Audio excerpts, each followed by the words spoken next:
Hello guys, good morning. तो आज 1 जून है ना। सुनहरे अक्षरों में लिख लो। और अभी तक किसी ने अगर टाइम टेबल नहीं बनाया ना, चाहे वो जिनके कॉलेज के एग्ज़ाम में वो बच्चे, या फिर जो बिल्कुल फ्री होकर लेबर असिस्टेंट की तैयारी कर रहे हैं वो लोग, या जिन्होंने बहुत सारे फॉर्म भर रखे थे अब डिसाइड कर लिया कि अब तो लेबर असिस्टेंट का ही पेपर देना है, तो वो लोग, आपसे एक ही रिक्वेस्ट है। आपको भी पता है मुश्किल से आपके पास में 25 दिन बचे हैं, क्योंकि 28 को तो आपका पेपर है ही है। और सेंटर के लिए मुझे बच्चे पूछ रहे थे, तो देखो बात ऐसी है कि सेंटर मुझे जहाँ तक लगता है दूर ही आने वाले हैं, क्योंकि आजकल राजस्थान का कोई सा भी एग्ज़ाम हो, है ना, गवर्नमेंट चाहती ही नहीं है कि बच्चे खुश रहें। आपने देखा होगा मोस्टली इतनी दूर दूर सेंटर आते हैं, आएंगे राजस्थान में, ये नहीं है कि आउट ऑफ राजस्थान दे देंगे, पर होता है ना कि आप लोग मान लो अजमेर रह रहे हो और आपका सेंटर आ गया भरतपुर की तरफ, या आप भरतपुर रह रहे हो आपका सेंटर आ गया सिरोही की तरफ, तो वो कुछ भी हो सकता है। उस चीज़ के लिए आपको मेंटली प्रिपेयर रहना भी है, क्योंकि बात ऐसी है कि बहुत से लोग सोचते हैं कि रात को ट्रेवल करके नेक्स्ट डे पेपर दे देंगे, क्योंकि आपको पता है आपका पहला जो पेपर है वो 10 बजे से 12 बजे तक है, राइट। तो सब लोग यही सोचेंगे रात को देर रात तक जग के, मतलब 3-4 बजे निकल के भी, अगर 4-5 घंटे का दूर रास्ता है तो ऐसे करके। और बहुत बार क्या होता है ना कि सच्ची हकीकत है कि, क्योंकि आपको भी पता होगा कुछ कुछ लोगों को जो बस का ट्रेवल है वो सूट नहीं होता। और जब एग्ज़ाम होता है कुछ भी, तो कितनी सारी भीड़ होती है बस में, आपको भी पता है। तो कभी किसी को उल्टियों की प्रॉब्लम हो रही है, या कभी किसी को अजीब सा लग रहा है, या किसी का हेडेक हो रहा है, या किसी का सर दर्द हो रहा है, ये आम सी बात है। तो आप लोग भी जब ट्रेवल करो ना, आई होप एक एक मेडिसिन या एक एक जो छोटी मोटी टेबलेट आती है डाल लेना सर दर्द वगैरह की, बाई चांस कि ज़रूरत ना पड़े, बट फिर भी एक रिक्वेस्ट है ना। क्योंकि अगर आप कहीं पेपर देने जा रहे हो तो वो वाली चीज़ है ना कि आप बिल्कुल युद्ध के लिए जा रहे हो, तो आपके पास में सारे साधन होने चाहिए ना, कि बाई चांस ऐसा हो जाए। और पेपर 10 बजे से है, और उस दिन आप लोग सोचो कि मेरे को 20-30 मिनट बचाने हैं, तो देखो 20-30 मिनट बचाने के चक्कर में ऐसा नहीं होना चाहिए आप भूखे पेट पेपर देने जाओ।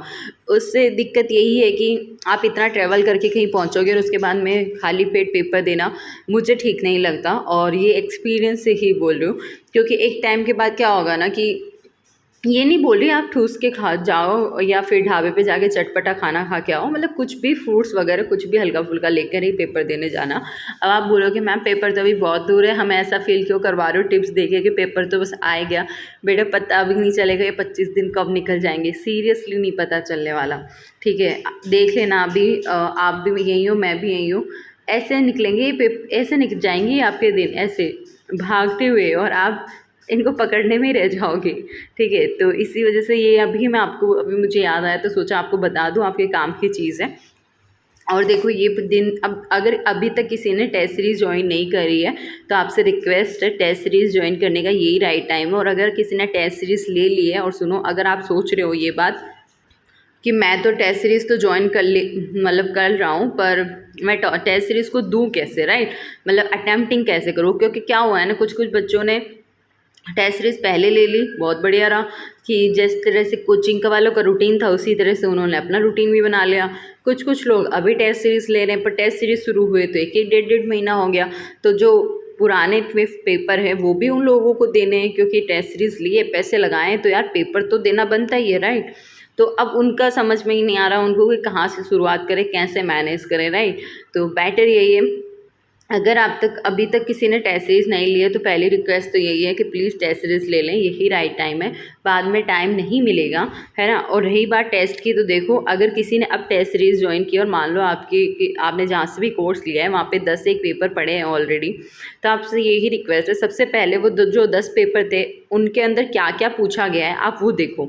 ऐसा नहीं करोगे अब, क्योंकि मोस्टली कहीं के भी पेपर हो वही 2-2 घंटे या 3-3 घंटे, क्योंकि बिल्कुल टेस्ट सीरीज़ में जो पेपर होते हैं वो एग्ज़ाम पैटर्न पे ही आधारित होते हैं, राइट। तो बेटर ये है कि आप लोग जितने भी पेपर हो चुके हैं अब तक, जैसे 10 पेपर हो चुके हैं या कहीं पे 11 पेपर हो चुके हैं, तो आप उन 10-11 पेपर में क्या क्या पूछा गया है आप वो लिखोगे, है ना, एक ब्लैंक पेपर पे, और आप टिक करोगे कि आपने इनमें से कौन कौन से टॉपिक पढ़ लिए। अगर आपने उनमें से सारे टॉपिक पढ़ लिए तो आप इन पेपर्स को अटैम्प्ट कर सकते हो, और अगर सारे टॉपिक नहीं पढ़े तो आपसे एक ही रिक्वेस्ट है, एक बार के लिए 2-3 दिन लगा के आप इन टॉपिक्स को पढ़ना, क्योंकि रिवाइज तो आपने किया ही है ना, तो इनको पढ़ने के बाद में आप एक दिन डिसाइड कर लो कि मेरे को आज से 4 दिन बाद में या 5 दिन बाद में मुझे ये जो 10 टेस्ट है इसमें से कम 3 या 4 टेस्ट देना है। और देखो एक टेस्ट मुश्किल से मतलब 3 घंटे या फिर 4 घंटे का होगा अगर पेपर 1 पेपर 2 के पैटर्न में हुआ, तो बात इतनी सी है। अगर आप पूरे दिन का 4 घंटा अगर आप टेस्ट देने में निकाल दोगे तो सोच लो पढ़ाई का टाइम कितना कम हो गया है। और आप डेली टेस्ट प्रेफर नहीं कर सकते, और मैं बोलूँगी भी नहीं आपको डेली टेस्ट दो।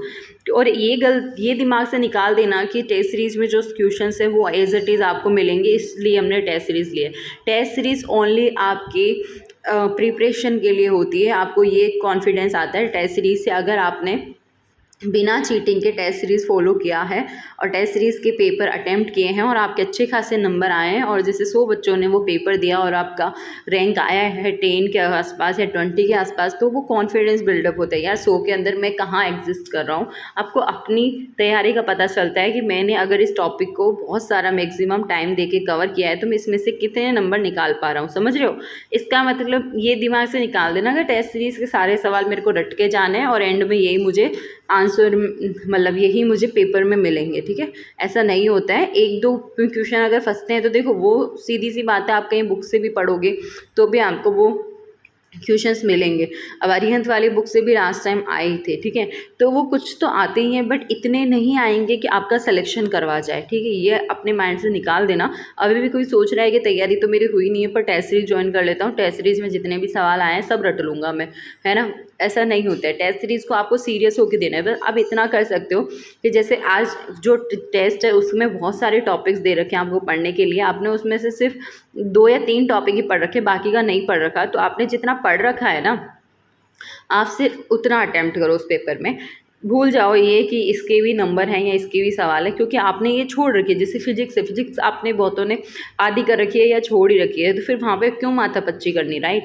आप उनको जो आपको आता है ना उसमें देखो, उसमें से आपका कोई नंबर गलत नहीं होना चाहिए, कोई भी सवाल गलत नहीं होना चाहिए, ना आपका एक भी नंबर कटना चाहिए। आई होप आपको समझ में आ रहा होगा मैं क्या कह रही हूँ। अगर आपको पता है कि इसके अंदर फिजिक्स का ये टॉपिक आ रहा है, केमिस्ट्री का ये टॉपिक आ रहा है, बायो का ये टॉपिक आ रहा है, तो ऐसा कुछ भी नहीं करना है कि माथा पच्ची हो। और अगर आपने अभी भी टेस्ट सीरीज ज्वाइन नहीं करी है, आपके पास इतना टाइम नहीं है क्योंकि सिलेबस पड़ा हुआ है, तो आपको एक ही रिक्वेस्ट है, आप अपने सिलेबस को कवर करिए। और रही बात टेस्ट सीरीज़ की, तो देखो आपको भी पता है कोई सी भी टेस्ट सीरीज़ हो, वो लोग क्या करते हैं, पहले टॉपिक वाइज टेस्ट होते हैं, उसके बाद में फुल लेंथ टेस्ट होते हैं। और टॉपिक वाइज जो हैं वो अभी आई थिंक 20 जून तक हो जाने चाहिए। उसके बाद में फुल लेंथ टेस्ट 21 से लेके 25 तक कोई 2 करवाएगा, कोई 5 करवाएगा, है ना? तो आपसे एक ही रिक्वेस्ट है, अगर आप अभी टेस्ट सीरीज ज्वाइन नहीं कर पा रहे, आपका सिलेबस बहुत ज़्यादा बचा है, तो एक काम करना कि ये जो टॉपिक वाइज है ना टेस्ट, इनको अभी मत दो। ठीक है, क्योंकि आपने डिसाइड कर रखा है कि मैं तो आज ये वाला टॉपिक पढ़ूंगा, है ना, कोई भी XYZ, और आपको पता है कि टेस्ट सीरीज में ये वाला टॉपिक आना है, आपका माइंड सेट है कि मेरे को ये वाला कवर करना है, पर सिर्फ टेस्ट सीरीज की वजह से आपका ये ध्यान इधर आकर्षित हो रहा है कि यार क्या करूँ मैं, है ना? तो ऐसे कंफ्यूज नहीं होना है। जो आपने डिसाइड कर रखा है, जैसे कर रखा है कि मेरे को कैसे पढ़ना है, आपको वही चीज़ फॉलो करनी है। ठीक है, और रही बात टेस्ट सीरीज़ की, तो मैं आपसे यही बोलूँगी कि अगर ज़्यादा ना दे पाओ कोई बात नहीं, पर एंड में जब आपका पेपर पास आ जाए, है ना, 20 के बाद में आप कम से कम 2 फुल लेंथ टेस्ट ज़रूर देना। उससे क्या होगा ना कि आप फुल लेंथ टेस्ट दोगे ना, तो आपको ये चीज़ पता चलेगी कि किस तरह से टाइम मैनेज करना है ना? क्योंकि पहला फुल लेंथ टेस्ट दोगे आपको थोड़ी दिक्कत आएगी, टाइम मैनेजमेंट में भी प्रॉब्लम आएगी, और टाइम मैनेजमेंट में प्रॉब्लम आएगी उसके बाद में हो सकता है आप जल्दबाजी में 2-4 सवाल गलत कर दो, राइट?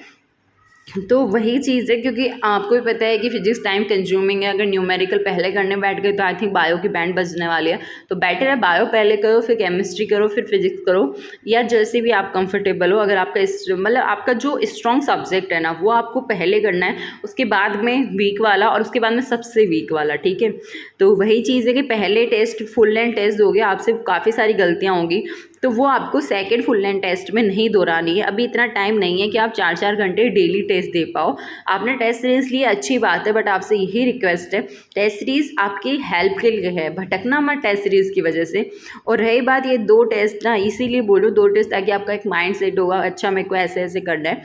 सिर्फ इसी वजह से ये 2 टेस्ट आपको मैं बोल रही हूँ देने ही देने हैं, जहाँ से भी आपने टेस्ट सीरीज़ ज्वाइन करिए। आप अदरवाइज़ आप सारी टेस्ट सीरीज़ स्किप कर सकते हो, कोई बात नहीं, आपने पैसे लगा के लिए, बट ये टाइम नहीं है कि आप अपना सिलेबस छोड़ के, अपने नोट्स छोड़ के, रिवीजन छोड़ के टेस्ट सीरीज़ की तरफ जाओ। क्योंकि ये चीज़ दिमाग से निकाल देना कि as it is test series से सवाल आएंगे, कुछ आते हैं बट वो कुछ हर कोई करके आता है, ठीक है। तो यही कहूँगी 2 ज़रूर करना ताकि आपको पता रहे। और रही बात नेगेटिव मार्किंग की, तो देखो अभी भी अगर आपने आदत नहीं डाली है ना, आप ये सोचते हो ये सवाल यार आता तो है पर ये भी हो सकता है और ये भी हो सकता है, मैं क्या करूँ, ये वाला दूँ ये वाला टिक करूँ, है ना। तो अभी भी अगर ऐसे कन्फ्यूज़ होके आप सोचते हो यार मार देता हूँ तुक्का, क्या पता सही हो जाए, तो बेटा आदत सुधार लो। ऐसे जो तुक्के मारते हो ना आप, 10 मारोगे ना उसमें से 1 का हिस्सा सही होगा, और जो गलत करके आए हो ना इतने 8-9, वो भारी पड़ जाएंगे आप पर, ठीक है। तो बेटर है कि आप तुक्का ना मारें। अगर आपको एग्ज़ाम हॉल में लगे कि यार इतनी सी अटेम्प्टिंग करी है मैंने, जैसे आपको पता है कि आपका 400 का पेपर है, 200 का 2 पेपर है ना, और आपको लगे कि यार मेरी अटेम्प्टिंग तो कम हुई है, मैंने तो पहले पेपर में भी 200 में से कम 100 का अटेम्प्ट कर पाया था, पर और अगर मैंने लास्ट सेकंड पेपर में भी 200 में से 100 का ही करवा पाया था, और 200 में से 200 नंबर, मतलब 200 नंबर पे तो कोई सिलेक्शन है ही नहीं, तब आप जा कर के एक रिक्वेस्ट आपसे कम से कम इसमें भी 150 की अटेम्प्टिंग करनी है आपको, और इसमें भी 150 की, ठीक है। क्योंकि जब आपको पता ही है कि आपका 100 नंबरों से कुछ भी नहीं होने वाला, बट अगर ऐसा है कि किसी का सेकंड पेपर बहुत अच्छा है जिसके अंदर वो 150 अबाव भी ला सकता है, तो यहाँ पे गलतियाँ मत करना। क्योंकि जब आपका वो फाइनल रिज़ल्ट आएगा ना, तो दोनों पेपर को मिलाकर आने वाला है। तो ऐसा ना हो आपने जैसे राजस्थान जीके के अंदर गलत कर करके नेगेटिव में मार्क्स भेजे हैं, है ना, वही रिकवर नहीं हो पा रहे सेकंड पेपर से। तो बेटर यही है बेटा, अगर आपका पेपर सेकंड स्ट्रॉन्ग है तो आप राजस्थान जीके उतना ही अटेम्प्ट करके आएँ जितना आपको आता है, या 1-2 तुक्के चलते हैं, पर ऐसा नहीं है कि सारे तुक्के, ठीक है। बट आपका पता है कि पहला पेपर भी डब्बा गोल है और सेकेंड भी है, तो फिर तो जय माता दी, ठीक है। फिर तो किस्मत के सहारे सब कुछ छोड़ देना, पर ऐसा होना तो नहीं चाहिए। तो यही छोटे छोटे टिप्स थी जो मुझे आपको देनी थी, और अभी भी आपके पास टाइम है, अपनी प्रैक्टिस को सुधारो, ठीक है।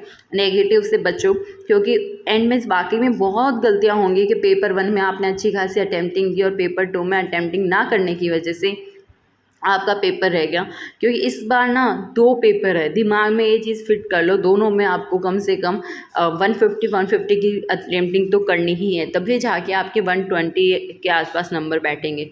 और अगर आपकी साइंस अच्छी है तो 150 से ऊपर भी करके आओ ना यार, बट इतना तो सोच के ही चलना है कि 400 में से 300 नंबर का करके आऊँगा, जब जाके मेरे 270 के आसपास आएंगे, ठीक है। All the best. बाकी आप लोग जैसे पढ़ रहे हो पढ़ते रहो, बस यही बताना था कि टेस्ट सीरीज़ आपकी हेल्प के लिए, कहीं ऐसा ना हो टेस्ट सीरीज़ पे ये पूरा ध्यान है। 4 घंटे पेपर दे रहे हो टेस्ट सीरीज़ का, 2 घंटे उसका पढ़ रहे हो, हैं गए, कितना टाइम गया देख लो, फिर बचा क्या आपके पास में पूरे दिन में से। और अगर आपको लगता है कि ये 4 घंटे की टेस्ट पेपर आप सिर्फ 3 घंटे में दे सकते हो, नो डाउट दे लो, कोई दिक्कत वाली बात नहीं है, ठीक है। मिलते हैं किसी नेक्स्ट वीडियो में, बाय बाय। चैनल को सब्सक्राइब करना मत भूलना।